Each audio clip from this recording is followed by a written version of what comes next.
Treble. My name is Andrea. And my name is Michelle. If you missed last week's episode, we invited two of our friends over, one musician and one music appreciator, and we asked them questions about classical music. Here's a link, and there's also a link to that in the description bar.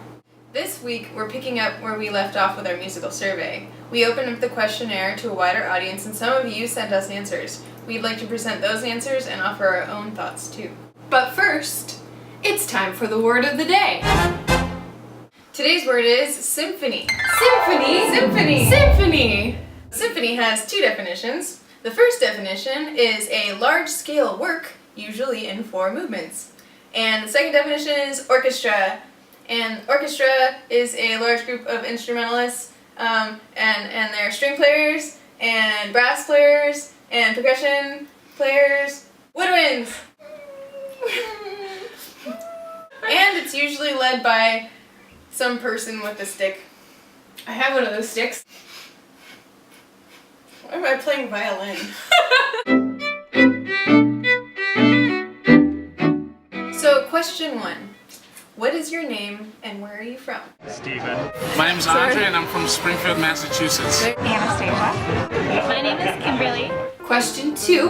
What kinds of music do you like to listen to? Mostly rock and top 40s. Mostly rock. My top genre of music is definitely country, but I do listen to a lot of musical theater and a lot of classic rock and oldies.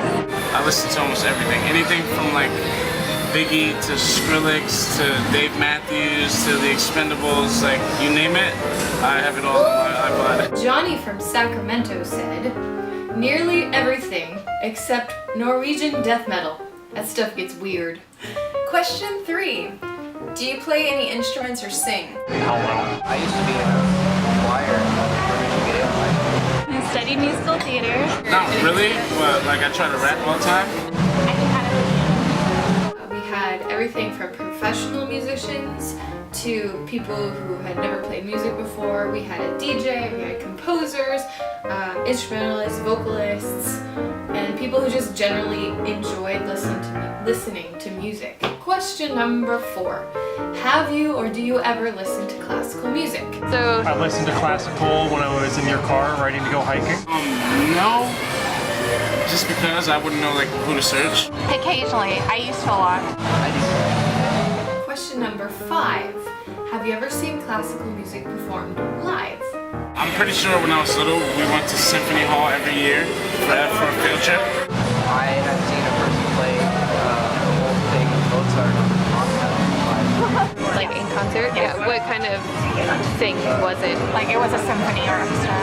Like high school stuff, like totally, yeah. Question number 6.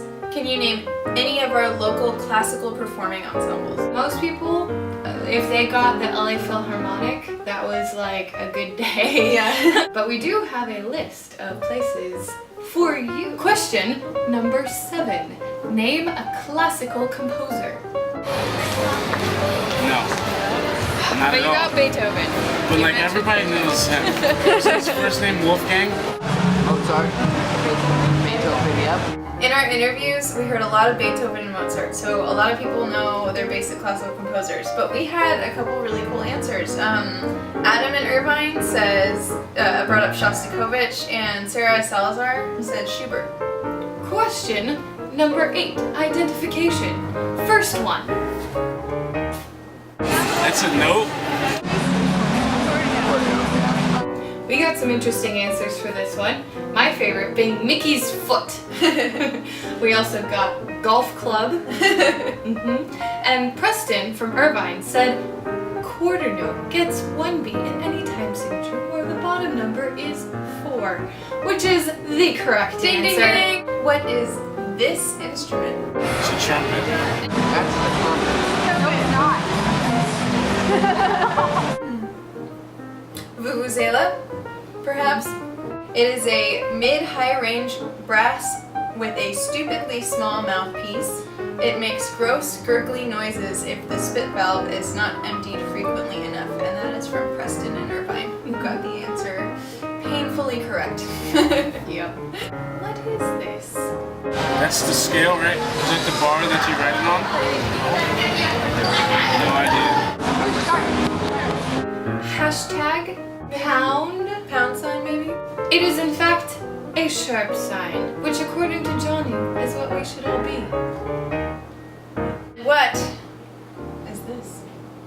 44. This is a trick question according to Nate in Long Beach. The answer is always 42. Don't forget your towel. Name that tune. Is this Symphony Number 9? Beethoven? Beethoven's, yes. So we found that most people could identify this song. As soon as they heard the first couple of the notes, they were just like, oh, I know this, I've heard this before.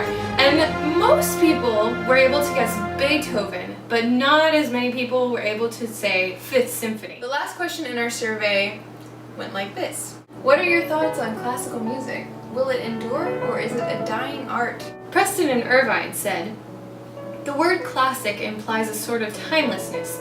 I think that the feelings and moods it is able to evoke transcend time and cultural barriers, whereas many other types of music may simply be product of an era whose relevance fades with time. I think it's probably a dying form of music, considering that pop music and top 40s is much easier to write for and produce.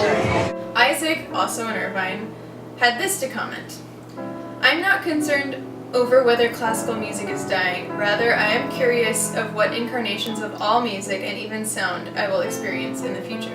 I don't know if by any chance another Tchaikovsky is going to come around, but since that's taught for so long, I do think that it's like kind of timeless. Well, it might not be popular. Nate from Long Beach, who is a composer, said, cultivated as it has been for several hundred years as the music of the upper class, the public will continue to view it as stuffy, old-fashioned, and elitist for as long as the proponents of the music continue to treat it in a way far beyond the scope of its intent.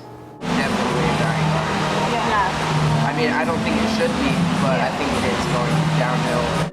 Matt, the drummer, says, I like classical music, but I don't connect with it the same way I do with more modern music. Even if it has to do with like dubstep or whatever, like you have to know some type of theory. Yeah. And that goes along with classical music, but I do think it is dying.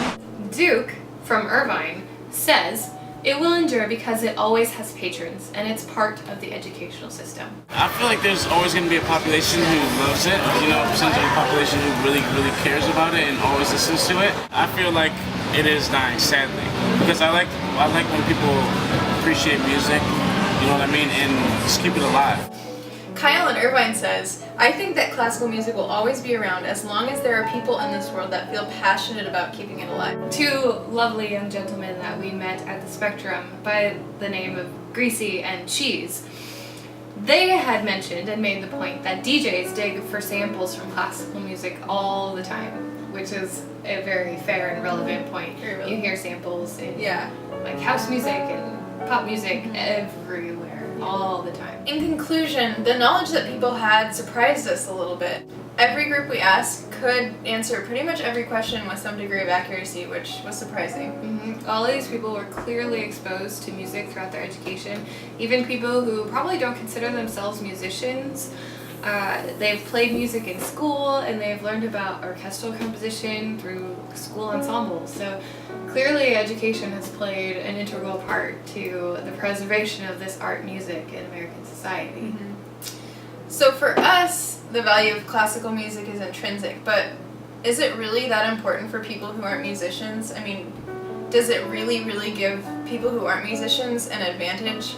So we kind of want to know what advantages do classical music, performance experience, and knowledge of that period, what do they lend to other parts of life? Next week, we want to have a conversation about just that.